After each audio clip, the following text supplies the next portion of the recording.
ॐ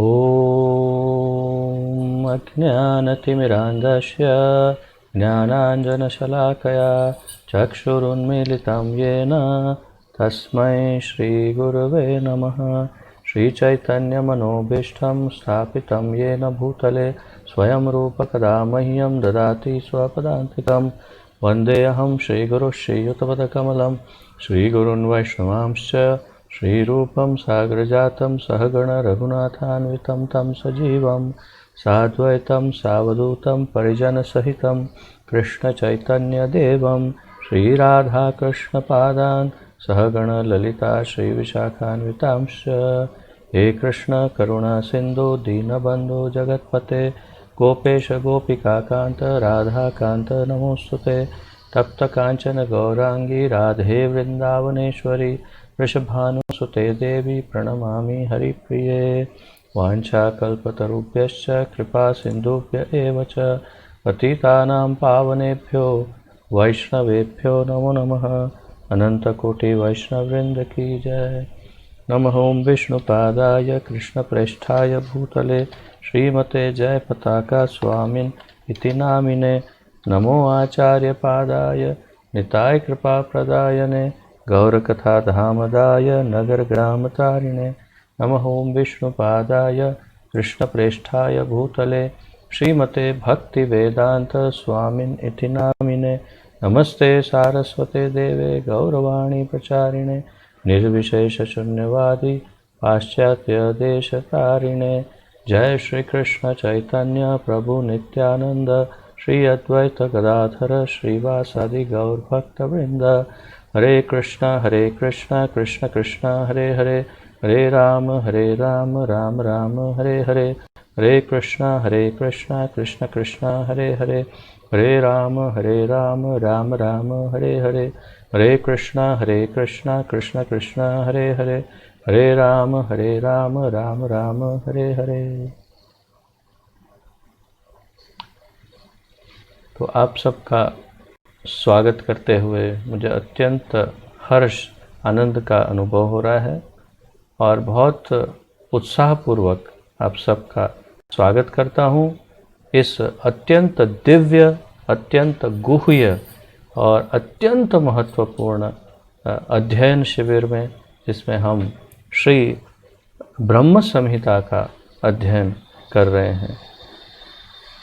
यह the book ब्रह्म संहिता यहाँ पर है।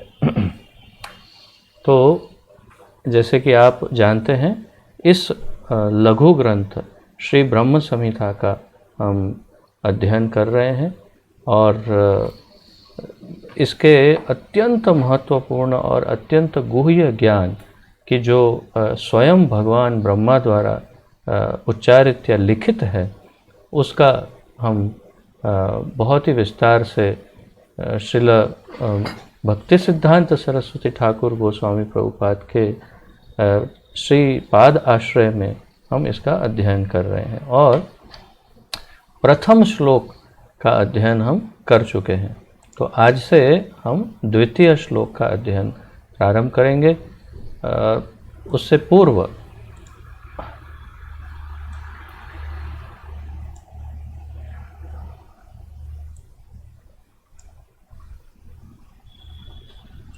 क्षमा कीजिएगा।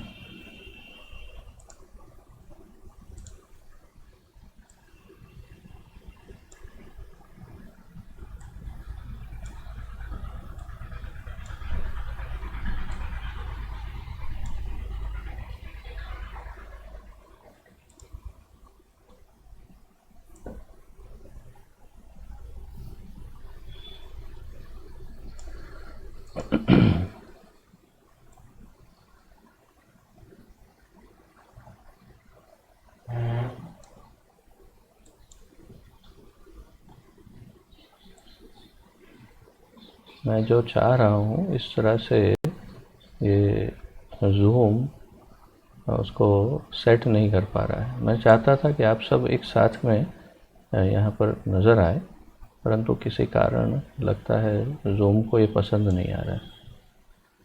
तो चलिए, कोई बात नहीं, उसे नहीं पसंद है। मैं अकेला ही आपको देखूंगा सबको। तो आज हम द्वितीय श्लोक का अध्ययन शुरू करने जा रहे हैं।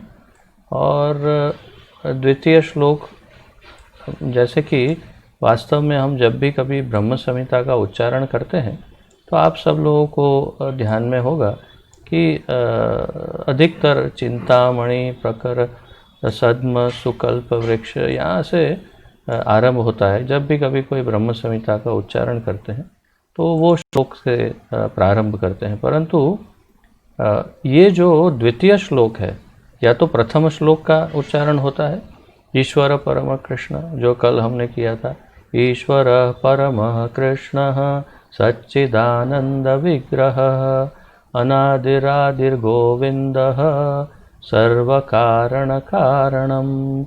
इस श्लोक का हमने कल उच्चारण किया था। और फिर जो द्वितीय श्लोक है, दूसरे नंबर का श्लोक, उसका गायन के लिए, उच्चारण के लिए कभी प्रयोग नहीं करते, परंतु हम आज इसका अध्ययन अवश्य करेंगे, क्योंकि हम तो अध्ययन करने के हेतु से पूरा ग्रंथ, संपूर्ण ग्रंथ का अध्ययन करने वाले हैं। तो आइए दूसरे द्वितीय श्लोक का मैं गायन करूंगा और फिर उसका अनुवाद एवं तात्पर्य हम एक साथ देखेंगे। तो श्री ब्रह्म संहिता श्लोक नंबर 2।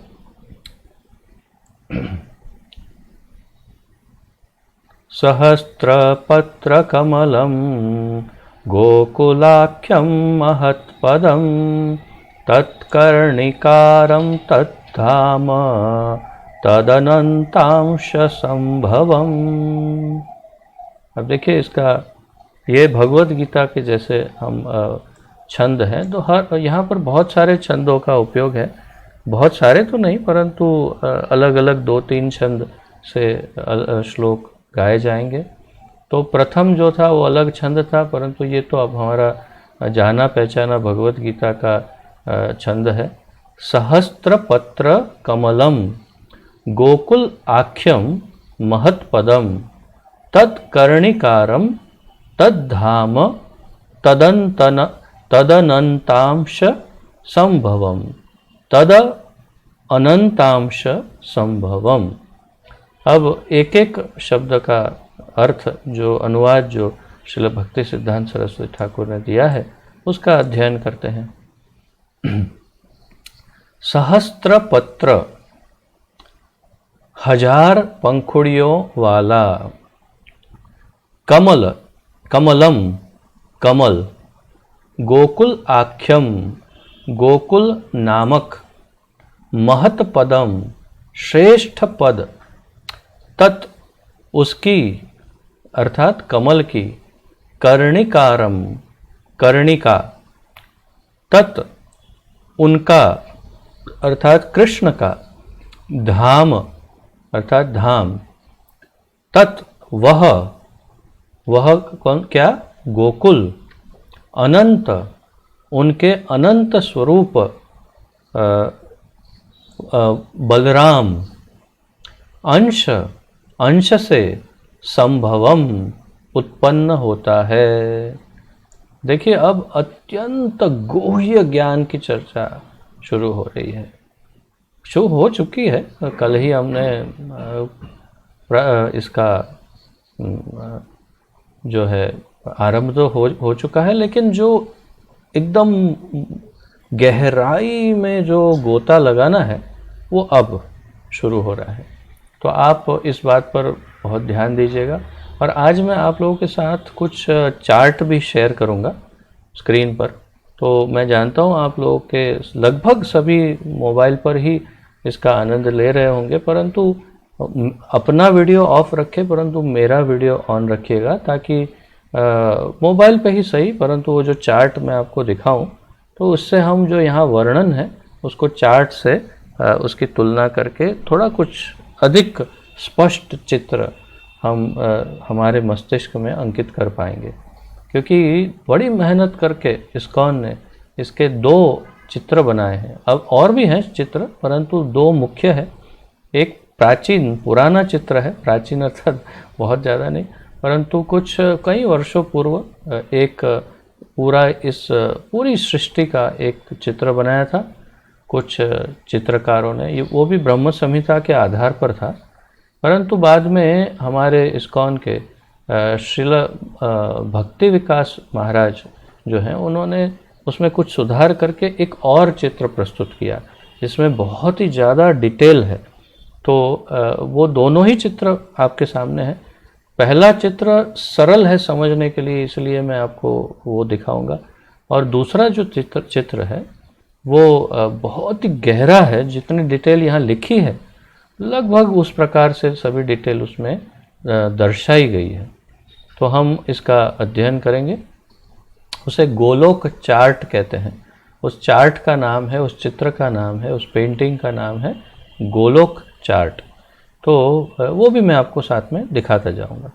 तो आप मेरा वीडियो ऑन रखिएगा यथासंभव। अब पहले इसका अनुवाद देखते हैं। इस श्लोक में ये ब्रैकेट में काउंस में श्रील सिद्धांत सरस्वती ठाकुर लिखते हैं, इस श्लोक में कृष्ण की दिव्य लीलाओं हेतु प्रयुक्त आध्यात्मिक धाम का वर्णन किया गया है। तो इस श्लोक में भगवान की दिव्य लीलाओं को प्रकट करने के लिए जो उन्होंने जो अपना खुद का घर या धाम जो बनाया है, उस आध्यात्मिक धाम का वर्णन इस श्लोक से आरंभ हो रहा है या इसमें किया गया है। तो जहाँ भगवान रहते हैं उस अपने घर का, निज घर का, निज धाम का वर्णन इस श्लोक में है। कृष्ण का गोकुल नामक सर्वोत्कृष्ट धाम सहस्त्र पंखुड़ी वाले कमल के सदृश है, जिसके बीच में उनके अनंत पक्ष के एक अंश से खिले कमल के समान कर्णिका ही श्री कृष्ण का वास्तविक निवास स्थान है। अब मैं आपके साथ वो चित्र शेयर करता हूँ और जिससे आप इसको अधिक समझ पाएंगे। तो यहाँ पर ये चित्र है आपके सामने। मैं आप सब देख पाएंगे। अगर नहीं देख पाए या कोई और परेशानी हो तो मुझे बताइएगा। हाँ, बहुत सुंदर। क्या आप सब देख पा रहे हैं? ठीक है, अब और स्पष्ट देख पाएंगे।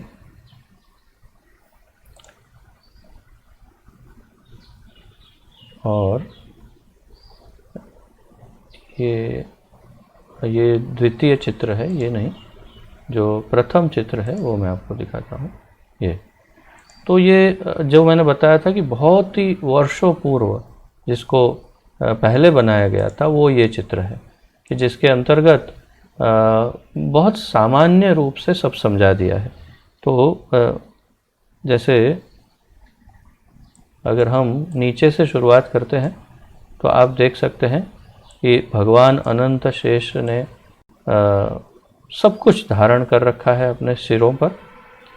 फिर ऊपर गर्भोदक समुद्र है और ये पूरा एक अंड है। अंड कौन सा है? ब्रह्मांड। ये ब्रह्मांड आपके सामने दृष्टिगोचर हो रहा है। और फिर मैं उसकी माइक्रो डिटेल में अभी नहीं जा रहा हूँ। उसके ऊपर आप देख सकते हैं कि महाविष्णु कारणोदक्षय विष्णु हैं जो लेटे हुए हैं कारण समुद्र में। और इसके ऊपर विरजा, ये सब विरजा नदी है। फिर ब्रह्म ज्योति, जो ब्रह्म जिसके ब्रह्म में सब पड़े हुए हैं मायावादी, वो ब्रह्म ज्योति। उसके ऊपर कैलाश धाम दिख रहा है।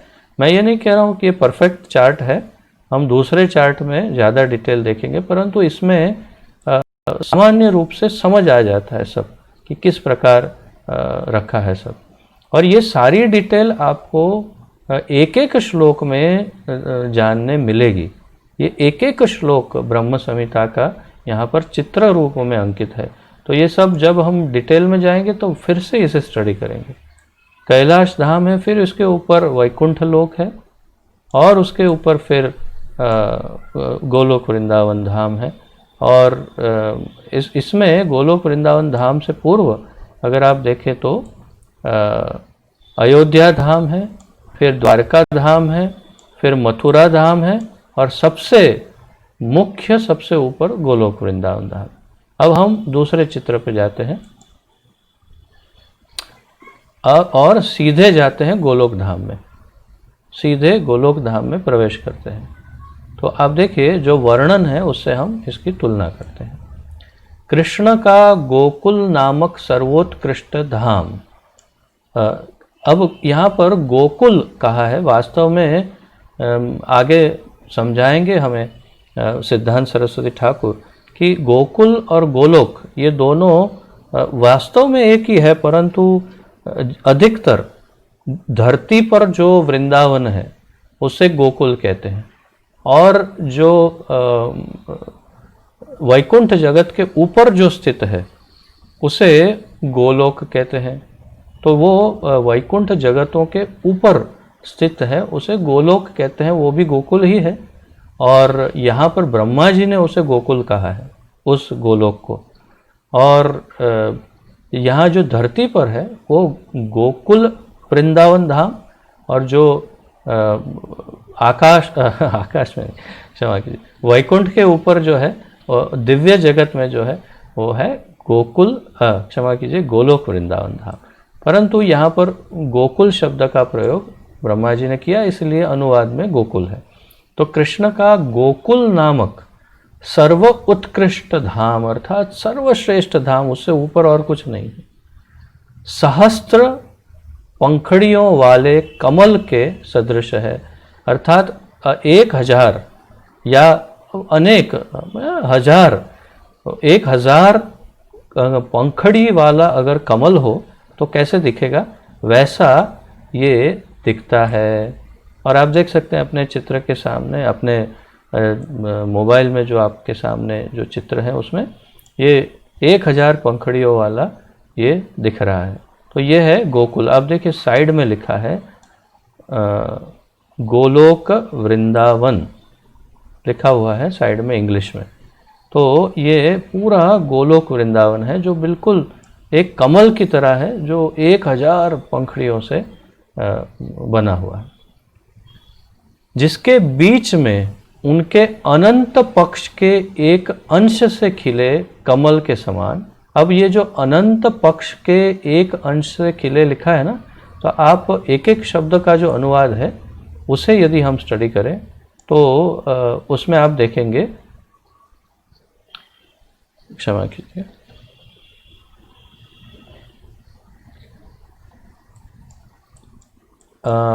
लिखा है अनंत, उनके अनंत स्वरूप अर्थात बलराम अंश से संभवम उत्पन्न होता है। तो ये जो गोकुल है या गोलोक है वो भगवान बलराम के अंश से प्रकट होता है। तो ये जो गोलोक वृंदावन धाम स्वयं बलराम या तो बलराम का अंश है। तो यहाँ पर कह रहे हैं भक्ति सिद्धांत सरस्वती ठाकुर कि जिसके बीच में उनके अनंत पक्ष के एक अंश से खिले कमल के समान कर्णिका ही श्री कृष्ण का वास्तविक निवास स्थान है। तो आप देख सकते हैं कि ये पूरे कमल के बीच में ये जो मेरा ये माउस जो घूम रहा है वो भी देख सकते हैं ना, कर्सर जिसे बोलते हैं अंग्रेजी में। तो मैं जो घुमा रहा हूँ तो वो जो है पूरा ये पीला जो दिख रहा है, तो इसे कई बार कर्णिका शब्द का यदि हम अर्थ शब्दकोश में देखें तो पंखड़ी भी कह सकते हैं, परंतु मुख्य रूप से इस कमल के बीच में जो जगह होती है, पीला या काला, कई बार जैसा कमल वैसा मध्य का भाग, तो वो जो मध्य का भाग है कमल के बिल्कुल बीचों बीच का भाग, उसे कर्णिका कहा। और वो भगवान कृष्ण का मूल निवास स्थान है। तो आप इसे देख सकते हैं, उसके मध्य में भगवान श्री श्री राधा कृष्ण स्थित हैं, जो निवास कर रहे हैं बिल्कुल इसके मध्य में। अब ये यहाँ पर जो भी चित्र में आप देख सकते हैं वो सब कुछ आपको बाद में इसको समझाया जाएगा और इस श्लोक में सब कुछ समझा दिया जाएगा। ठीक है, तो अब हम पुनः अब लौटते हैं अपने वीडियो पर। अच्छा, हम वीडियो पर ही हैं क्षमा कीजिए। तो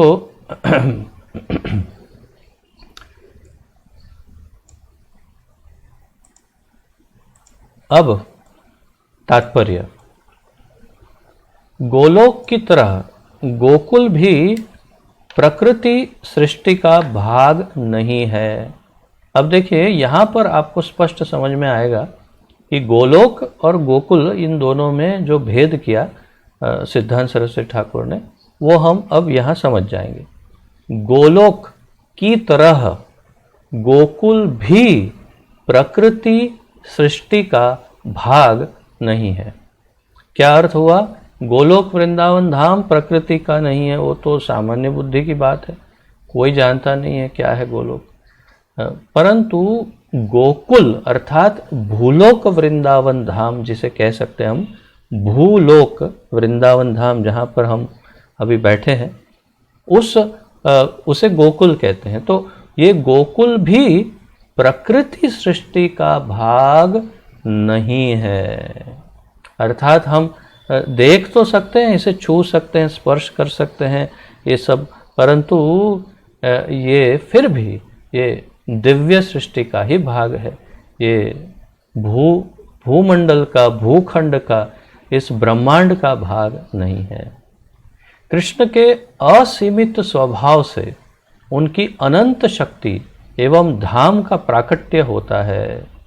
तो भगवान कृष्ण का असीमित स्वभाव से, उनकी अनंत शक्ति से एवं उनकी अनंत जो शक्ति है, जिसे बलराम भी कह सकते हैं, उस बलराम के एक अंश से एवं ये धाम का प्राकट्य होता है। तो अब आगे समझा रहे हैं स्पष्ट रूप से, बलदेव उस शक्ति के आधार हैं। तो भगवान की जो अनंत शक्ति है उसके मूल आधार भगवान बलराम है, और ये बलदेव की ही एक अंश शक्ति से ये गोलोक वृंदावन धाम और ये भूलोक वृंदावन धाम निर्मित होता है। तो बलदेव उस शक्ति के आधार हैं। बलदेव के दिव्य तत्व के दो पक्ष हैं। बलराम जी के दिव्य तत्व के, वो जो दिव्य तत्व है उनका, उसके दो पक्ष हैं, उसके दो भाग या विभाग कह सकते हैं है।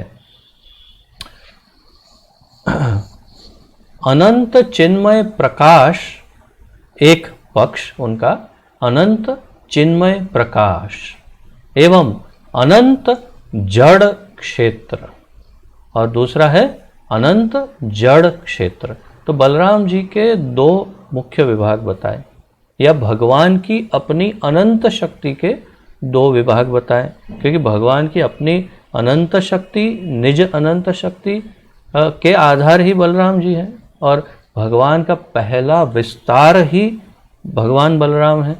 तो बलराम जी जो हैं उनके दो विभाग हैं, अनंत चिन्मय प्रकाश एवं अनंत जड़ क्षेत्र। भौतिक ब्रह्मांड की एक पाद विभूति को यथास्थान समझाया जाएगा। तो भौतिक ब्रह्मांड की जो, अब यहाँ पर दो मुख्य शब्द आप सीखेंगे, जिसे क्षमा कीजिए आप लिख लीजिएगा, और इसका अध्ययन करते करते धीरे धीरे हम उसे और अधिक समझ पाएंगे। ये शब्द है एक पाद विभूति और एक है त्रिपाद विभूति। ये दो शब्द आपके लिए थोड़े नए होंगे। एक पाद विभूति, ये एक ही शब्द है पूरा, एक पाद विभूति, और त्रिपाद विभूति, ये दो शब्दों को हम समझेंगे। तो भौतिक ब्रह्मांड की एक पाद विभूति को यथास्थान समझाया जाएगा। तो भौतिक ब्रह्मांड जो है भगवान की एक पाद विभूति का से निर्मित हुआ है। और जो आध्यात्मिक जगत है वो भगवान की त्रिपाद विभूति से निर्मित होता है। तो ये आगे समझाएंगे हमें सिद्धांत सरस्वती ठाकुर अच्छे से, तो पढ़ते रहते हैं। भौतिक ब्रह्मांड की एक पाद विभूति को यथास्थान समझाया जाएगा।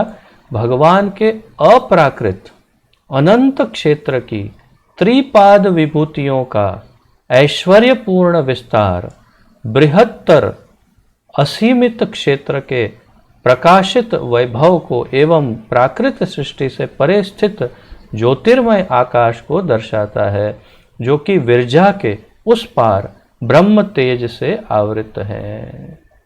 तो फिर से आपको यदि स्मरण हो वो चार्ट, तो उसमें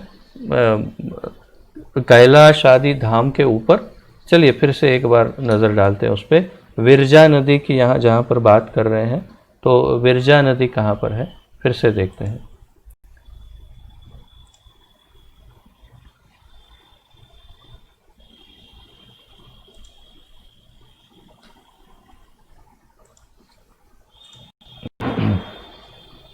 आप देख सकते हैं ना, अभी सब देख पा रहे हैं? ठीक है। तो अब यहाँ पर इस चार्ट में देखते हैं कि विरजा नदी को कहाँ दिखाया है। अब ये तो ब्रह्मांड है जो उस चार्ट में भी था, उसी प्रकार अब इस ब्रह्मांड के ऊपर आप देखिए,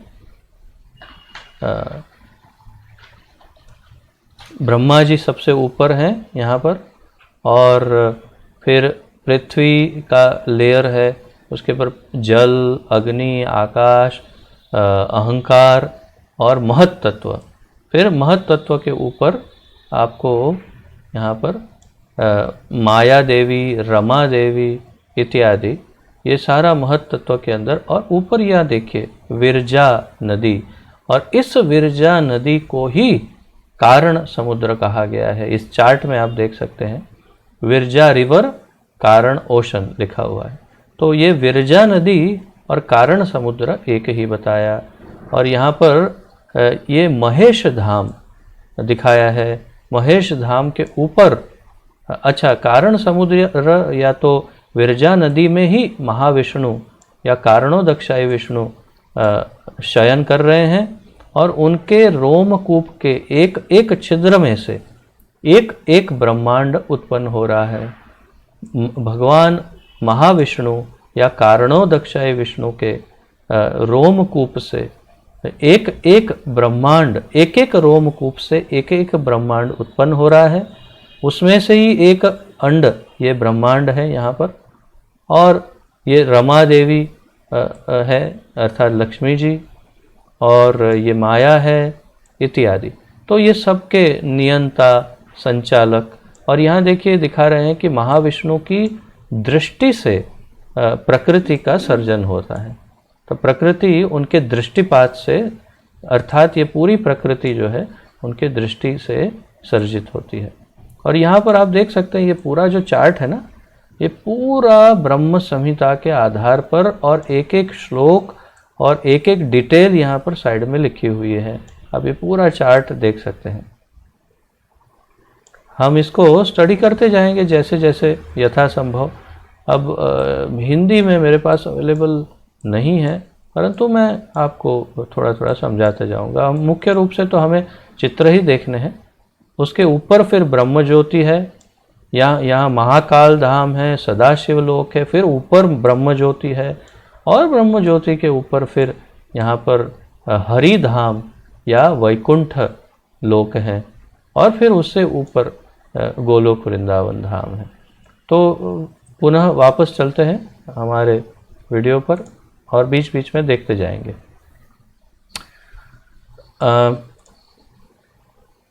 तो भगवान के अप्राकृत अनंत क्षेत्र की त्रिपाद विभूतियों का ऐश्वर्यपूर्ण विस्तार, तो भगवान की जो त्रिपाद विभूति है उनका ऐश्वर्यपूर्ण जो विस्तार है वो असीमित क्षेत्र के प्रकाशित वैभव को एवं प्राकृत सृष्टि से परे स्थित ज्योतिर्मय आकाश को दर्शाता है।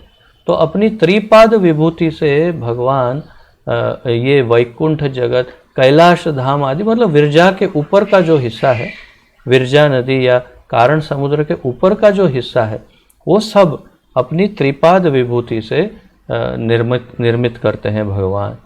और कह रहे हैं कि ज्योतिर्मय आकाश को दर्शाता है जो कि विरजा के उस पार ब्रह्म तेज से आवृत है। और आपने देखा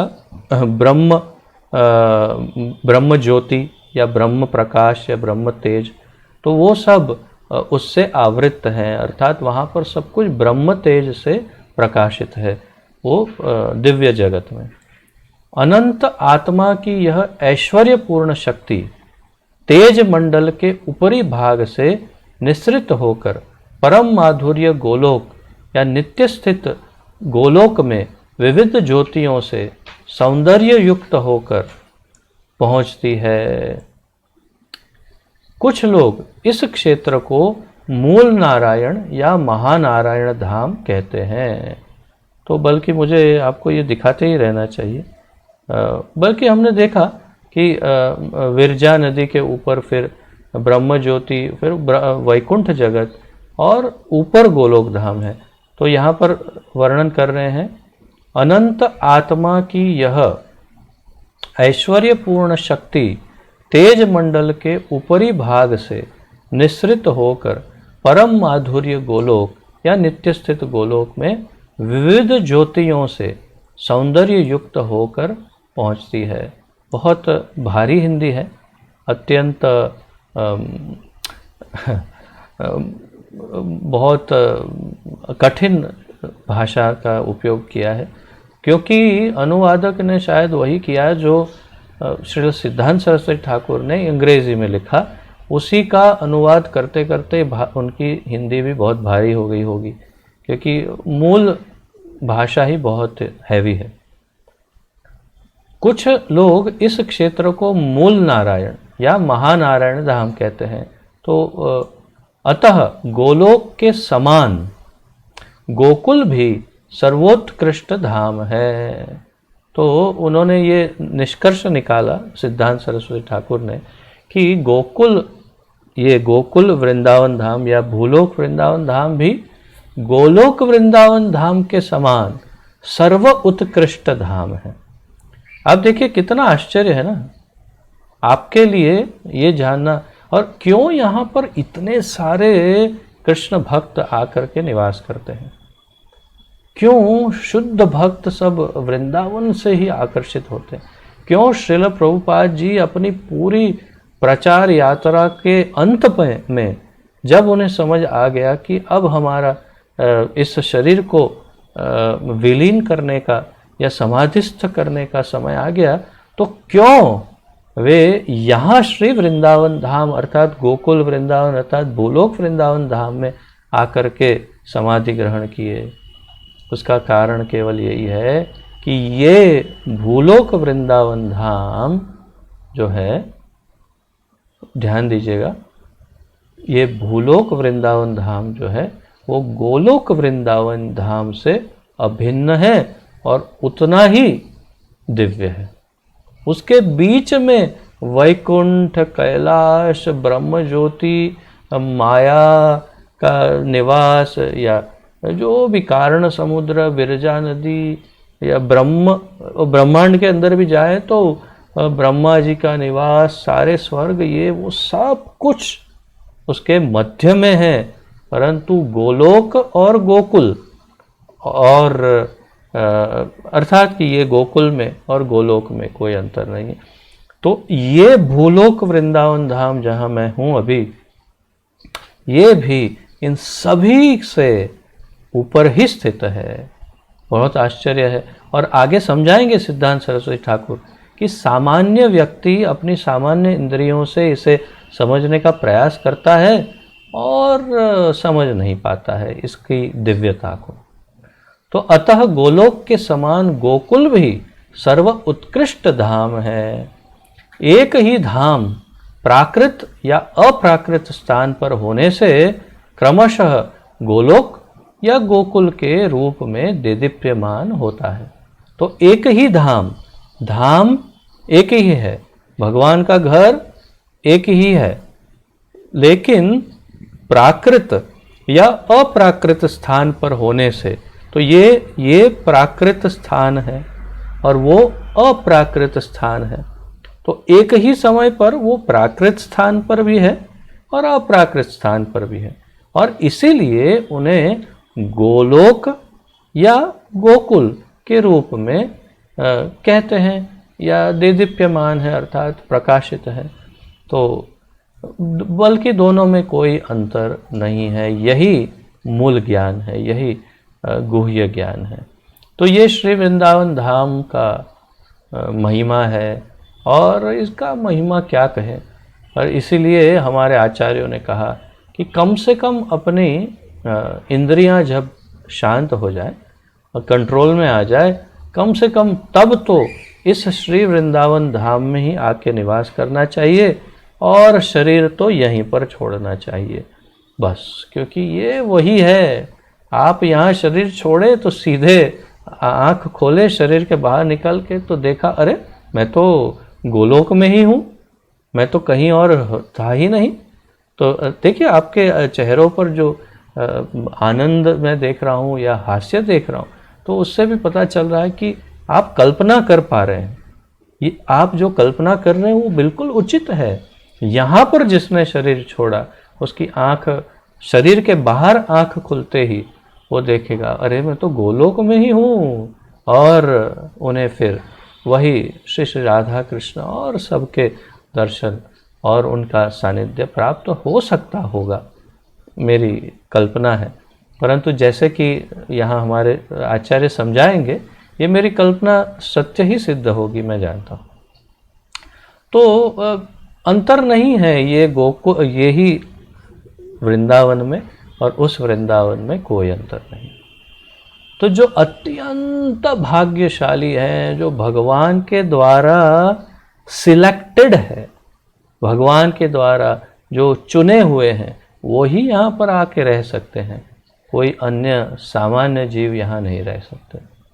और वो अत्यंत दुर्भाग्यशाली हैं जो इस धाम को छोड़ करके किसी भौतिक कारण के वशीभूत होकर इसे छोड़ देते हैं। वो अत्यंत दुर्भाग्यशाली, उनके दुर्भाग्य की कोई सीमा ही नहीं है, कोई सीमा नहीं, जो किसी भौतिक कारण से इस धाम को छोड़ के चले जाते हैं। अब मैं इससे अधिक क्या कहूँ। और उन दुर्भाग्यशाली जीवों के लिए हम बहुत दुख प्रकट करते हैं कि क्या दुर्भाग्य है, देखो, और कहीं बाहर जाकर शरीर छोड़ दिया। यहाँ पर ऐसी कई घटनाएं होती हैं। कुछ दिव्य जीव जिनका हृदय हमेशा धबकता है केवल वृंदावन के लिए, आकर्षित है केवल वृंदावन के लिए, उनका जब अंत समय आया तो उन्होंने अपने सब जो भी संबंधी उन्हें कहा कि मुझे बस वृंदावन ले जाओ। और ऐसा कई लोगों के साथ हुआ कि वृंदावन की सीमा में प्रवेश किया और उन्होंने शरीर त्याग कर दिया। और ऐसे कई दुर्भाग्यशाली भी हैं जो यहाँ वृंदावन में कुछ काफ़ी समय रहे भी, और किसी भौतिक कारण से जब अंत समय आया तो वृंदावन के बाहर जा कर के शरीर छोड़ा। ऐसे भी दुर्भाग्यशाली हैं। अब उनका क्या भक्ति का क्या समीकरण है, क्या इक्वेशन है, वो तो कृष्ण जाने, परंतु हमारे साथ ऐसा ना हो, इसके लिए हम हर पल हर क्षण अंतःकरण से श्रीमती राधा रानी से प्रार्थना करते हैं, श्री बलदेव जी से प्रार्थना करते हैं कि हमें तो बस वृंदावन ही चाहिए। तो आप सब भी ऐसी ही कामना कर सकते हैं और प्लान बना सकते हैं, वास्तविक प्लान, कि सब छोड़कर अर्थात विराम लेकर धीरे धीरे धीरे इस श्री वृंदावन धाम में ही निवास करें, चाहे कैसे भी, जैसे मिले वैसे, बस यहीं निवास करें। तो आइए आगे इसका आनंद लेते हैं। श्री सनातन गोस्वामी ने हमें सर्वशास्त्र मीमांसा रूप, सर्वशास्त्र मीमांसा रूप अर्थात सभी शास्त्रों का निचोड़ या सार जो होता है, या सभी शास्त्रों का जो गुह्य ज्ञान है उसको दिया है श्री सनातन गोस्वामी ने बृहद भागवतामृत में बताया है। तो सनातन गोस्वामी ने जो बृहद भागवतामृत लिखा है, बहुत ही महत्वपूर्ण ग्रंथ, बहुत ही उत्तम। इसके अंदर बहुत सुंदर सुंदर 2 कथाएं हैं।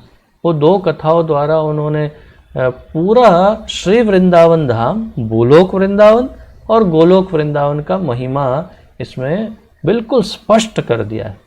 तो अवश्य ये ध्येय रखना चाहिए।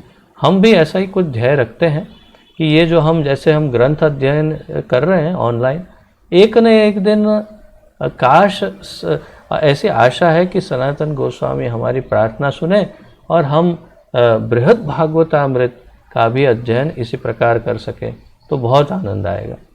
तो बृहद भागवतामृत में बताया है कृष्ण यहाँ इस भूमि पर भी वही लीलाएं करते हैं जो गोलोक में किया करते हैं। सनातन गोस्वामी लिखते हैं कृष्ण इस भूमि पर, यहाँ इस भूमि पर वही लीलाएं करते हैं जो गोलोक में किया करते हैं। किया करते हैं मतलब हमेशा करते हैं, नित्य।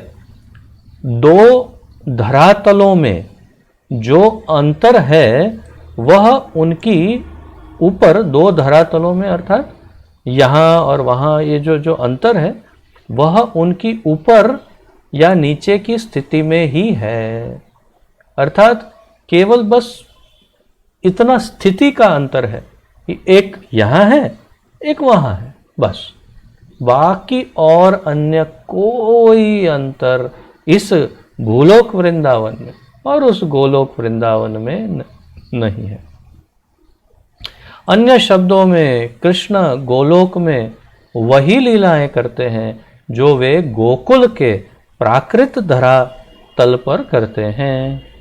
व्यावहारिक रूप से गोकुल तथा गोलोक में कोई अंतर नहीं, सिवाय इसके कि ऊपरी क्षेत्र में जो कुछ गोलोक के रूप में है वही प्राकृत क्षेत्र में गोकुल में विद्यमान है। जब कृष्ण ने अपनी विभिन्न लीलाएं वहां प्रदर्शित की थी, तो ये सनातन गोस्वामी का पूरा वाक्य सीधा यहाँ पर उन्होंने प्रकाशित किया सिद्धांत सरस्वती ठाकुर ने। और सनातन गोस्वामी क्या कह रहे हैं, अंतर क्या है? अंतर ये है या नहीं है या है कि सिवाय इसके, यही अंतर सिवाय इसके कि ऊपरी क्षेत्र में गोलोक में जो उनकी नित्य लीला चल रही है वो उनकी भूलोक में जब वे आए या यहाँ पर जब आए, क्या यहाँ ही है, अभी यहीं है, यहाँ अभी है कृष्ण। तो जब वे क्या कहते हैं उसे प्रकट वो शब्द प्रकट थे, अभी अप्रकट है। अभी अप्रकट रूप से निधिवन जैसे गुप्त स्थानों पर अभी भी उनकी लीला चल रही, परंतु जब प्रकट थे 5,500 वर्ष पूर्व, हमारी बुद्धि के 5,500 वर्ष पूर्व जब प्रकट थे, तब उन्होंने जो लीलाएं की यहाँ पर प्रदर्शित, वही लीलाएं नित्य गोलोक वृंदावन धाम में प्रकाशित करते ही रहते हैं, प्रदर्शित करते ही रहते हैं। इतना ही अंतर है कि इस भूलोक वृंदावन में अब वो लीलाएं अप्रकट है, चल रही है, नित्य है, क्योंकि इसमें और उसमें कोई अंतर नहीं है, वो हमने स्पष्ट देख लिया, बिल्कुल कोई अंतर नहीं। परंतु अब यहाँ वो प्रकट नहीं है लीलाएं, अर्थात यहाँ के जो निवासी हैं वो उसे अपने चर्म चक्षु से, चमड़ी की आंखों से अभी नहीं देख सकते। ये बड़ा दुर्भाग्य है।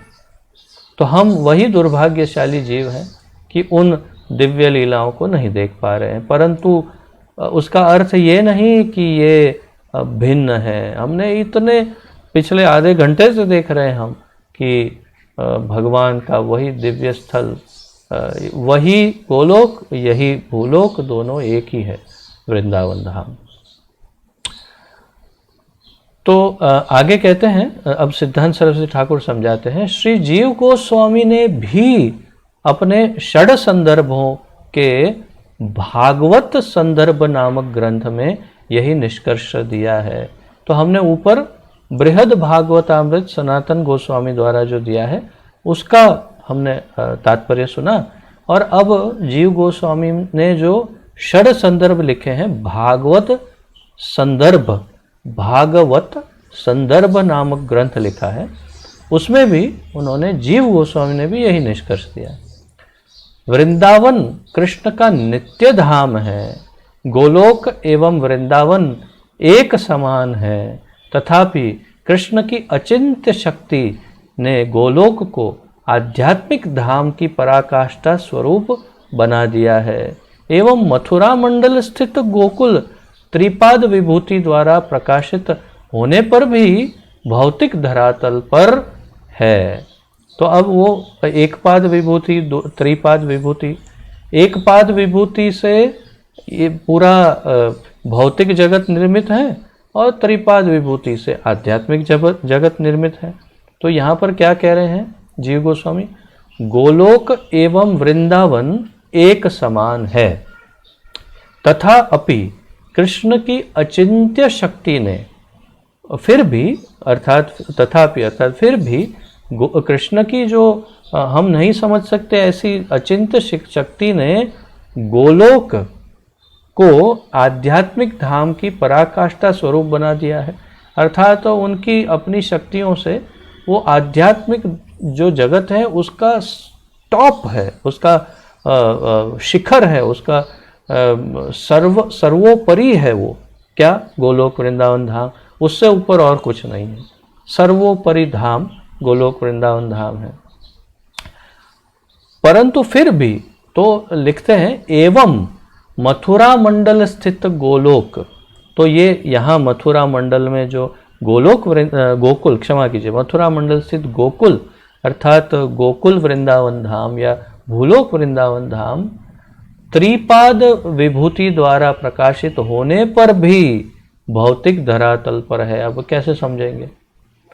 ये पूरा भौतिक जगत एक पाद विभूति से निर्मित है और दिव्य जगत पूरा त्रिपाद विभूति से निर्मित है, फिर भी उसका एक हिस्सा लेकर इसमें डाल दिया है।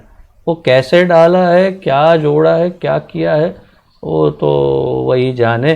परंतु ये सत्य है कि वो गोलोक वृंदावन धाम जो सभी के टॉप पर है, और ये भूलोक वृंदावन धाम जो इस भौतिक जगत का एक हिस्सा दिख रहा है, हमें दिख रहा है।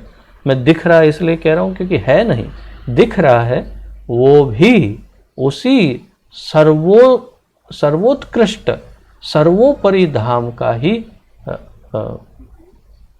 हिस्सा है, या वही है ये गोकुल वृंदावन धाम।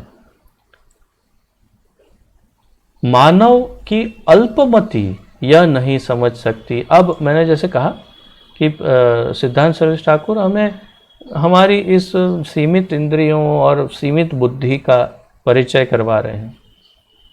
मानव की अल्पमति यह नहीं समझ सकती कि मानव चिंतन से परे की विस्तृत त्रिपाद विभूति भला किस प्रकार सीमित भौतिक एक पाद विभूति क्षेत्र में समा सकती है। हम नहीं समझ सकते, परंतु स्वीकार कर ले तो बहुत अच्छा है, स्वीकार करना ही चाहिए। और स्वीकार नहीं भी हो तो मैं दावे के साथ कहता हूँ, जो भी वृंदावन में आता है और जो वृंदावन में सांस लेता है, घूमता है, फिरता है, जीता है, उसके हृदय के अंतःकरण में उसे ये रहस्य कहीं ना कहीं वो घंटी बजने लगती है, टिंग टिंग टिंग टिंग टिंग टिंग टिंग टिंग टिंग टिंग। ये कोई सामान्य अनुभव नहीं है, यहाँ रहने का अनुभव कोई सामान्य अनुभव नहीं है। ऐसा अनुभव क्यों मुझे कहीं और नहीं होता? पूरी पृथ्वी में, पृथ्वी छोड़ दीजिए, पूरे ब्रह्मांड में कहीं भी ऐसा अनुभव नहीं हो सकता। अरे ब्रह्मांड छोड़ दीजिए, वैकुंठ में भी ये अनुभव नहीं हो सकता जो यहाँ पर हो रहा है। और वही सारी स्टोरी बृहद भागवतामृत में बहुत बढ़िया ढंग से सनातन गोस्वामी वर्णित करते हैं। मैं जैसे कह रहा हूँ, मेरी तो आशा है कि एक दिन हम उसका भी इसी प्रकार ऑनलाइन अध्ययन करेंगे, सब आस्वादन करें। तो यहाँ पर रहने वाले वृंदावन धाम में, गोकुल वृंदावन धाम में रहने वालों के अनुभव को देखिए, उनको पूछिए, वो बताएंगे कि नहीं, कुछ हम ऐसे देख तो ये भौतिक जगत ही रहे हैं, परंतु कुछ अलग है। ये हमारी आत्मा जानती है, अंतरात्मा जानती है। हमें महसूस होता है, सतत निरंतर अनुभव होता है कि यहाँ कुछ अलग है, कुछ तो अलग है। और वही इसका प्रमाण है कि ये अनुभव सामान्य, और जिसे ये अनुभव अगर ना हो रहा हो, अगर किसी को ऐसा अनुभव यहाँ ना हो, तो मैं ये कहूँगा कि उनकी चेतना इतनी दूषित है अभी भी कि वो उस स्तर तक भी नहीं पहुँच पाए कि वो इस दिव्य अनुभव को कर पाएँ। और उनके लिए हम केवल प्रार्थना कर सकते हैं कि अधिक से अधिक जप करें और जल्दी से जल्दी चेतना को शुद्ध करें, क्योंकि जप और हरि नाम कीर्तन के अलावा उनकी चेतना की शुद्धि का और कोई दूसरा रास्ता नहीं है। वो हम अब तक सीख चुके हैं, समझ चुके हैं अच्छी तरह भली भांति कि यह एक हरि नाम, हरे कृष्ण महामंत्र, जप और कीर्तन ही एकमात्र साधन है हमारे हृदय को कोमल करके इस अनुभव और अनुभूति को प्राप्त करने के लिए। और जब ये अनुभूति हो जाएगी तो वृंदावन में जो आ गया, वो यहाँ से बाहर जाने के लिए कभी भी कल्पना भी नहीं कर सकता। वो ये भी कह लेता है राधा रानी को कि राधा रानी, चाहे यहाँ कुछ भी बंदर बनाओ, चींटी बनाओ, कीड़ा बनाओ, कुछ भी बना दो, यहाँ पर रखो, पेड़ पौधा बनाओ, लेकिन वृंदावन से बाहर मत निकालो। यही उसकी हृदय की प्रार्थना रहती है कि बस वृंदावन से बाहर मत जाने दो, मुझे कुछ भी बना के रखो, पर यहाँ रखो वृंदावन में। तो ये वही अनुभव आप कर सकते हैं जब यहाँ पर आते हैं। इसलिए कह रहा हूँ, फाइनल प्लान बनाइए और सब कुछ समेट करके अंत में वृंदावन में ही रहिए, ऐसा कुछ करिए। Start your plan now. इसलिए गोकुल चिन्मय धरातल है, कह रहे हैं गोकुल चिन्मय धरातल है, इसीलिए प्राकृत स्थल में उसकी स्थिति किसी भी प्रकार आबद्ध नहीं, अपितु अपने पूर्ण वैभव सहित असीमित रूप से अभिव्यक्त है। तो ये गोकुल वृंदावन धाम जो है वो प्राकृत स्थल में है, परंतु उसकी स्थिति किसी भी प्रकार आबद्ध नहीं। आबद्ध अर्थात जब भी प्रलय होगा तो पूरा का पूरा, पूरी पृथ्वी और पूरा ब्रह्मांड, 3 प्रलय होते हैं अलग अलग प्रकार, उसमें जो महाप्रलय है, उस महाप्रलय में सब कुछ नष्ट हो जाएगा। अर्थात सब कुछ, पूरा ब्रह्मांड जब महाविष्णु कारणों दक्षाई विष्णु के रोमकूप में समा जाता है उनके शरीर में, तो उसे महाप्रलय कहते हैं। उस महाप्रलय के दौरान भी ये गोकुल वृंदावन धाम को कुछ भी नहीं होगा, ये इसको खरोच भी नहीं आएगी। यही उसका अर्थ है जो आचार्यों ने कई अन्य जगहों पर भी समझाया है। तो ये गोकुल वृंदावन धाम या ये जो भूलोक वृंदावन है वो वही वृंदावन धाम है, उससे अलग नहीं है। तो वो आबद्ध नहीं है, उससे कोई बंधन नहीं है, अपितु अपने पूर्ण वैभव सहित, संपूर्ण वैभव के साथ सीमित रूप से अभिव्यक्त है। तो अपना वैभव है परंतु सीमित है। इसीलिए कह रहा हूँ ना, समझ में नहीं आता जब ये वृंदावन की गलियों में हम घूमते हैं तो एक रोमांच होता रहता है और समझ नहीं आता है कि ये रोमांच क्या है, इतना आनंद आता है। आप शायद मेरे चेहरे पर शायद देख पा रहे होंगे उसकी एक आध झलक कि क्या आनंद का अनुभव होता है यहाँ पर वृंदावन में। सतत निरंतर सदैव आनंद ही आनंद बस। और वो दिव्य आनंद केवल इस भूलोक या गोलोक वृंदावन में ही हो सकता है, क्योंकि ये भगवान का अपना घर है, इसीलिए। और हमारा भी अपना घर है। तो किंतु बद्ध जीव अपनी जड़ इंद्रियों द्वारा गोकुल के प्रति भौतिक विचारों का प्रतिपादन उसको अपनी बुद्धि स्तर के अंतर्गत लाने हेतु करते हैं। तो मूर्ख लोग ये समझते हैं कि हाँ चलो ये कहाँ है, यूपी में है, यहाँ है, ये है, वो है। तो अपने क्यों करते हैं? किंतु बद्ध जीव अपनी जड़ इंद्रियों द्वारा गोकुल के प्रति भौतिक विचार का प्रतिपादन उसको अपनी बुद्धि के स्तर के अंतर्गत लाने हेतु करते हैं।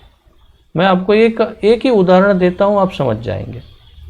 एक नेता, कोई क्या कहते हैं वो, राजनेता है ना, पॉलिटिशियन, उसका इंटरव्यू लेने के लिए एक कोई मीडिया वाले गए थे।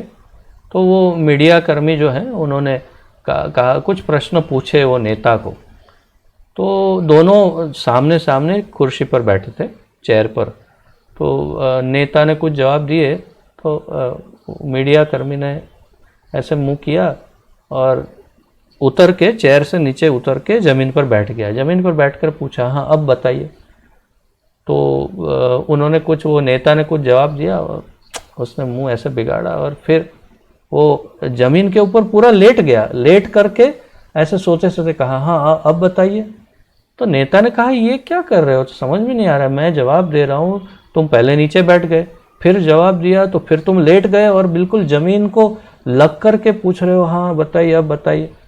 तो ये मीडिया कर्मी ने कहा कि मैं आपके लेवल तक आने का प्रयास कर रहा हूँ, मैं आपकी बातें समझ नहीं पा रहा हूँ, इसलिए आपके लेवल तक आने के लिए नीचे गिरने का प्रयास कर रहा हूँ। अर्थात वो नेता इतने गिरे हुए थे या इतनी गिरी हुई बात कर रहे थे कि उसको ये बताने के लिए कि तुम कितने गिरे हुए हो, वो मीडिया कर्मी बिल्कुल ज़मीन पर लेट करके उनसे बात करने लगे कि देखो तुम इतने लेवल पर गिरे हुए हो। तो बिल्कुल उसी प्रकार इस दिव्यता को नहीं समझ पाने के कारण सिद्धांत सरस्वती ठाकुर कह रहे हैं कि भौतिक विचारों का प्रतिपादन उसको अपनी बुद्धि स्तर के अंतर्गत लाने हेतु करते हैं। अर्थात हमारी बुद्धि क्या लेवल पर है?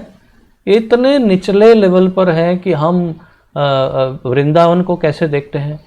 वृंदावन को ऐसे देखते हैं कि हाँ यहाँ गर्मी कितनी है, ओ गर्मी बहुत पड़ती है, 45 डिग्री तक तो चला जाता है। अच्छा ठंडी, अरे ठंडी की तो बात ही मत करो बाबा, 3-4 स्वेटर चाहिए और 1-2 हीटर तो चाहिए ही, नहीं तो रह नहीं सकते, बहुत ठंड लगती है, बाप रे क्या ठंडी पड़ती है इधर। और फिर अरे बरसात तो होती ही नहीं है, और यहाँ के रोड देखो, बहुत खड्डे हैं रोड में, और यहाँ पर कुछ व्यवस्था अच्छी नहीं, और यहाँ पर कचरा बहुत है, और बस गए काम से। तो ये हमारा लेवल है।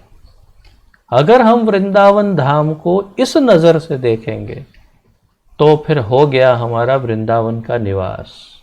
तो वृंदावन में रहना हो तो ये नज़र से मत देखिए। अगर वृंदावन में रहना हो तो केवल समझ रखिए अपने मस्तिष्क में कि हम देख नहीं पा रहे हैं, परंतु ये वही गोलोक वृंदावन धाम है। केवल हमारी चमड़ी की आंखें और हमारी इंद्रियां शुद्ध नहीं, शोधन नहीं हुआ, शुद्ध नहीं, इसलिए हम ये सब भौतिक चीज़ें देखते रहते हैं। परंतु हृदय में महसूस होता है वो आनंद, वो दिव्यता, तो उसी को पकड़ के रखिए और कभी भी अपनी दृष्टि से इस भूलोक को मत नापिए, तो ही हम इसका वास्तविक फ़ायदा ले पाएंगे। तो सिद्धांत सरस्वती ठाकुर कहते हैं कि सामान्य लोग इसे अपनी भौतिक इंद्रियों से तोलते हैं। यदि अपि दर्शक के नेत्र सूर्य को देखते समय बादल से अवरुद्ध हो जाते हैं और क्षुद्र बादल सूर्य को कदापि ढक नहीं सकता, तथापि ढकी हुई दृष्टि सूर्य को बादल से ढका हुआ देखती है। सूर्य है और एक बादल बीच में आ गया, आपने कहा कहाँ है सूर्य, कहाँ है सूर्य, तो दिख ही नहीं रहा, सूर्य तो है ही नहीं।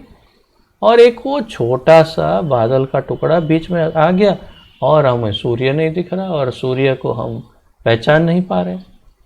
तो इस प्रकार हमारी जो इंद्रियां हैं वो हमारे ही दोषों के कारण, हमारी अशुद्धता के कारण, अशुद्धि के कारण, हमारे पूर्व जन्मों के कई घोर कर्मों के कारण, माया के आवरण के कारण हम भगवान की इस दिव्यता को यहाँ नहीं देख सकते हैं।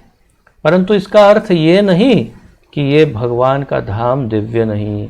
इसका अर्थ ये है कि केवल एक बादल का टुकड़ा है बीच में, जो हट जाएगा तो सूर्य नजर आएगा। इसी प्रकार बद्ध जीवात्माएं अपनी दोष आच्छादित बुद्धि, इंद्रियों तथा निर्णयों के द्वारा गोकुल को माप योग्य भूमिखंड मानती है। अर्थात हम सामान्य लोग कहते हैं कि हाँ, ये तो सामान्य भूमि है, यहाँ पर नाप ले सकते कितना मील का अंतर है, क्या है। अरे भाई, ये माप लेने योग्य भूमिखंड नहीं, ये भगवान का घर है, दिव्य है। हम नित्य गोलोक में भी गोकुल का दर्शन कर सकते हैं। क्या बात कही। हम नित्य गोलोक में भी गोकुल का दर्शन कर सकते हैं। ये नहीं कहा कि गोकुल में गोलोक का दर्शन कर सकते, ऐसे नहीं कह रहे। जब हम कभी अगर गोलोक गए तो गोलोक में भी गोकुल का दर्शन नित्य कर सकते हैं। नित्य अर्थात वो हमारे सामने ही होगा, अर्थात हम यहीं पर गोलोक है और यहीं पर गोकुल भी है, तो गोकुल में गोलोक और गोलोक में गोकुल का दर्शन कर सकते हैं जब हम उस लेवल पर पहुंच जाएंगे तब। तो यह भी एक रहस्य है। ये कहकर छोड़ दिया सिद्धांत सरस्वती ठाकुर ने, कहते हैं ये भी एक रहस्य है। अंतिम वरदान की प्राप्ति आत्म प्राप्ति में सफलता है। अंतिम वरदान की प्राप्ति क्या है? आत्म प्राप्ति में सफलता। स्वरूप सिद्धि तब होती है जब कृष्ण की कृपा से बद्ध जीवात्माओं की जड़ एवं सूक्ष्म ग्रंथियों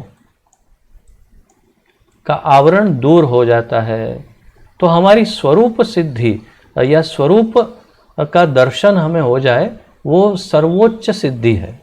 अर्थात जो हम भक्ति रसामृत सिंधु में सीखे कि जब हम रागानुग भक्ति करेंगे तो राग अनुग, तो हम किसी का अनुगमन करेंगे और रागानुग भक्ति का प्रतिपादन करते करते, अर्थात रागानुग भक्ति का आचरण करते करते करते धीरे धीरे हमें एक समय हमारे स्वरूप का दर्शन हो जाएगा कि हमारा मूल स्वरूप क्या है और भगवान की नित्य लीला में हम कौन से स्वरूप में योग्य फिट बैठेंगे या कौन से स्वरूप से हम उनकी सेवा कर पाएंगे, जिस प्रकार से भी हो। तो वो हमारे स्वरूप का दर्शन वही अंतिम लक्ष्य भी है एक प्रकार से, अर्थात अंतिम सिद्धि प्राप्ति है, ऐसा यहाँ पर सिद्धांत सरस्वती ठाकुर कह रहे हैं। और जब वो हो जाएगा तब हम तो ये कह रहे हैं कि उसका आवरण दूर हो जाता है। तो फिर से उसी लाइन को पढ़ते हैं। स्वरूप सिद्धि तब होती है जब कृष्ण की कृपा से बद्ध जीव आत्माओं की जड़ एवं सूक्ष्म ग्रंथियों का आवरण दूर हो जाता है।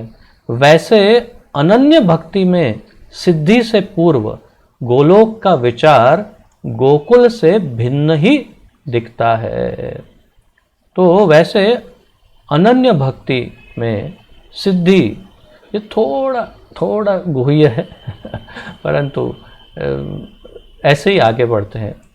अनंत आध्यात्मिक प्राकट्य का अप्राकृत धरातल मानो सहस्रों कमल पंखड़ियों एवं कर्णिकाओं से युक्त गोकुल ही कृष्ण का नित्य धाम है। तो अंत में उन्होंने भी समेट के फिर से उसी श्लोक के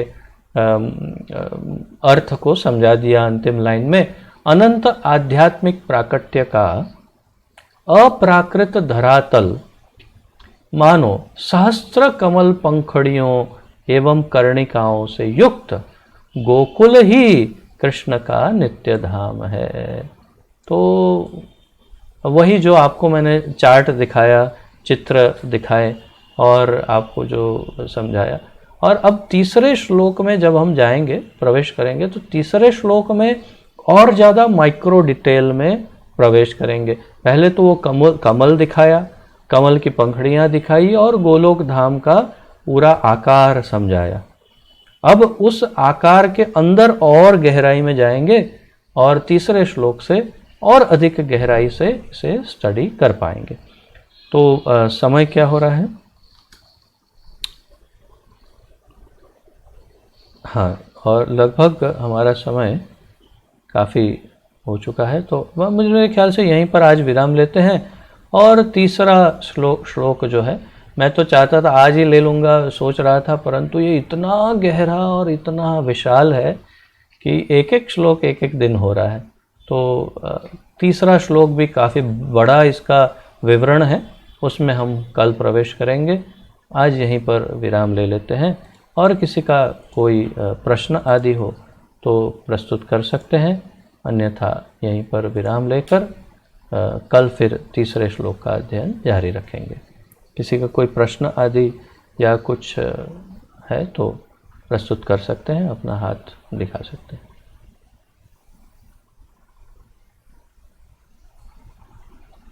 हाँ, अक्षय प्रभु पूछिए।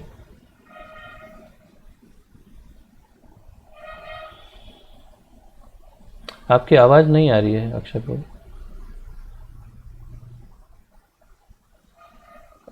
सुन नहीं पा रहे हैं। कोई, आप सब सुन पा रहे हैं अक्षय प्रभु को? नहीं, कोई नहीं सुन पा रहा है। आप कुछ, आपके वहाँ ऑडियो का प्रॉब्लम है। आपको ये ईयरफोन का उपयोग करना चाहिए, तो उसमें जो माइक है उसमें आप बोलेंगे तो स्पष्ट सुनाई देगा। शायद आपके फ़ोन का माइक्रोफोन ख़राब हो सकता है, तो आप ये ईयरफोन का उपयोग करेंगे, हेडफोन, तो सुनाई देगा शायद। तो आप बाद में प्रश्न, वो जो ग्रुप हमने बनाया व्हाट्सएप ग्रुप इसका, उसमें आप ऑडियो में प्रश्न भेज दीजिए, ठीक है? मैं चाहता था कि आप अभी पूछें, क्योंकि मैं जानता हूँ आपका महत्वपूर्ण होगा। शायद आवाज़ आई थी थोड़ी, अब फिर से ट्राई कीजिए।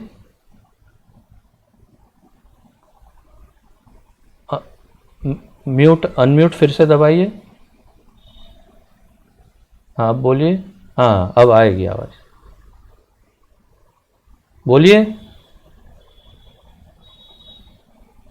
नहीं, आ रही थी बीच में आवाज़, आपने जो दबाया था बीच में अनम्यूट। हाँ, अब फिर से अनम्यूट करिए, अब बोलिए। अब माइक के ऊपर फिर से दबाइए, अब बोलिए। हाँ, अब आई आवाज़, बोलिए। नहीं, ठीक है, छोड़ दीजिए। हाँ, मेरे ख्याल से और किसका है प्रश्न? हाँ, अमृतमयी माता जी, आप पूछिए। हरे कृष्ण प्रभु। हरे कृष्ण माता जी। हाँ, सॉरी प्रभु जी, मारे લેટ થઈ ગયું થોડું, આગળનું મિસ થયું તો મને તમે એનું પેલું આજનું મોકલાઈ શકશો આજનું? हाँ, या तो आप ये फेसबुक में ये रिकॉर्डिंग अभी अपने आप होगा ही, तो वहाँ देख सकते हैं, या उससे अच्छा ये होगा कि कल सुबह मैं इसका रिकॉर्डिंग पूरा एडिट करके अच्छे से भेजूंगा लिंक, तो उसमें आप वो जो मैंने इसके चित्र वगैरह जो शेयर किए थे वो भी आप स्पष्ट देख सकते हैं। हाँ, तो हाँ प्रभु जी। हाँ, लेकिन हाँ, ज़रूर देखिएगा, बहुत महत्वपूर्ण था। हाँ, इसीलिए मेरा आज जी, जी। मिस हो गया इसलिए। जी, पूरा, जी। हाँ जी माता, हाँ जरूर प्रभु, जरूर। हाँ, हरे कृष्ण। हरे कृष्ण। और किसी का कोई प्रश्न आदि कुछ है?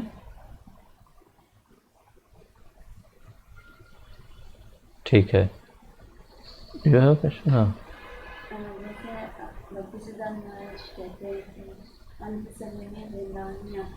नहीं, ऐसा तो मैंने कहा, भक्ति सिद्धांत महाराज ने ऐसा यहाँ नहीं लिखा है कि अंत समय में वृंदावन रहो, पर हाँ, हमने तो पढ़ा ही ना, हमने तो भक्ति रसामृत सिंधु में बहुत स्पष्ट रूप से पढ़ा कि वृंदावन या क्या बोलते हैं मथुरा मंडल वास, मथुरा मंडल वास, ये तो हमने इसमें उपदेशामृत में पढ़ा बहुत स्पष्ट रूप से। मथुरा मंडल वास, ये जो क्या कहते हैं उसको, करने योग्य जो करणीय जो भी अंग बताए थे उपदेशामृत में, उसमें जो करने योग्य है उसमें से एक ये था कि मथुरा मंडल में निवास करना चाहिए। तो मथुरा मंडल निवास तो सारे आचार्यों ने, हमारे जितने पूर्ववर्ती आचार्य हैं सब ने मथुरा मंडल निवास, अर्थात ये भूलोक वृंदावन या गोकुल वृंदावन में निवास करना, वो तो है ही अंतिम है। परंतु प्रभुपाद जी ने हमें थोड़ा सा चेताया था कि अगर आपकी इंद्रियां कुछ कंट्रोल में नहीं हो तो फिर सोच समझ के आइए, नहीं तो फिर मायापुर धाम में निवास करिए, वो औदार्य धाम है, वहाँ तो अपराध भी क्षमा हो जाएंगे। परंतु और आप वो चित्र में भी देख सकते हैं कि गोलोक वृंदावन के मतलब जहाँ कृष्ण राधा कृष्ण है उनके बिल्कुल बगल में श्री चैतन्य महाप्रभु हैं। उस चित्र में हम कल जब शेयर करेंगे आप फिर देख लेना कि भगवान चैतन्य महाप्रभु का धाम गोलोक धाम दोनों एक ही साथ साथ ही है। तो मायापुर में निवास कर सकते, परंतु हाँ यहाँ पर निवास करने का सुझाव हमें सारे आचार्यों ने दिया है, ये निश्चित है। What else? हर कोई वृंदावन में शरीर नहीं छोड़ पाते, अच्छे जो बहुत ही नहीं छोड़ पाते। हाँ, पर कुछ जैसे भक्ति सिद्धांत सरस्वती ठाकुर जब कोलकाता में थे तो उनका जब अंतिम समय आया तो भक्तों ने कहा कि आप मायापुर धाम में जाकर शरीर त्याग करना चाहेंगे, तो उन्होंने मना किया। उन्होंने कहा कि ये मेरी युद्ध भूमि है और मैं एक सिपाही हूँ और माया के साथ मेरा युद्ध चल रहा है, तो मैं एक सिपाही की भांति अपने युद्ध स्थल पर ही अपना देह त्याग करना चाहूँगा।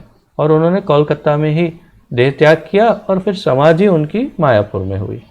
तो लेकिन वो उस लेवल के जो अत्यंत उत्कृष्ट और उत्तम भक्त होते हैं महाभागवत, वही ऐसा कर सकते हैं। हम सामान्य लोग अगर ऐसे कहेंगे कि मैं अपनी दुकान में ही ये कुछ वो गहना बनाते बनाते ही शरीर छोड़ना चाहूँगा, तो ये इतना बुद्धिमानी की बात नहीं है। हाँ, और नहीं, मैं बोल रही हूँ ऐसे कई लोग ऐसे हैं जो देव से बाहर रहते हैं और उनका शरीर छूट जाता है, लेकिन बहुत ही अच्छी बात है। यस, तो मैं आपका प्रश्न समझ रहा हूँ। तो हमारे आचार्यों ने, प्रभुपाद ने तो बड़ा स्पष्ट कहा कि जहाँ पर आप भगवान का नाम ले रहे हैं, जहाँ पर आप भगवान के विग्रह की पूजा कर रहे हैं, जहाँ पर उनका भोग लगा रहे हैं, वही गोलोक धाम या वही वृंदावन है। तो वृंदावन वही है जहाँ कृष्ण का नाम, उनका चिंतन, उनकी सेवा, उनका स्मरण हो रहा है, वही वृंदावन है। तो जैसे कि उन्होंने यहाँ तक कहा प्रभुपाद जी ने कि मेरे जितने भी मंदिर हैं पूरे विश्व में, वो सारे मंदिर वृंदावन से अभिन्न हैं। तो आप किसी भी मंदिर में हो तो आप वृंदावन में ही हो, या आप अपने घर में भी मंदिर बना के रखे हैं और वही वातावरण है तो वो भी वृंदावन ही है। ऐसे ही आपकी दुकानें भी अगर वहाँ भक्ति का वातावरण है तो वो भी वृंदावन ही है। तो दैट इज़ द आंसर कि अगर वो इस वृंदावन के बाहर भी हो, उनका हृदय वृंदावन में हो, चिंतन वृंदावन का कर रहे हैं और भगवान का चिंतन कर रहे हैं, तो वृंदावन में ही है। तो फिर उनको शारीरिक रूप से बाहर होने का दोष नहीं है, अर्थात कि वो वृंदावन में हुए बराबर ही है, ऐसा हमारे आचार्यों ने कहा है। Is that okay? यही प्रश्न उत्तर मिल गया? ठीक। और किसी का कोई प्रश्न आदि? ठीक है, तो आप सबसे आज्ञा चाहूँगा और बहुत ही आनंद आ रहा है मुझे भी, और मैं आशा रखता हूँ आपको भी आनंद और ज्ञान भी बहुत मिल रहा होगा, और इसी यात्रा को जारी रखेंगे आगे। श्री ब्रह्म संहिता की जय, श्री ब्रह्मदेव की जय, श्रील भक्ति सिद्धांत सरस्वती ठाकुर गोस्वामी प्रभुपाद की जय। पतित पावन अभय चरणारविंद भक्ति वेदांत स्वामी श्रील प्रभुपाद की जय। पतित पावन गुरु महाराज की जय। आप सभी भक्तों की जय हो। निताय गौर प्रेमानंदे। हरि हरि बोल। हरे कृष्णा। आप सबको दंडवत प्रणाम। धन्यवाद।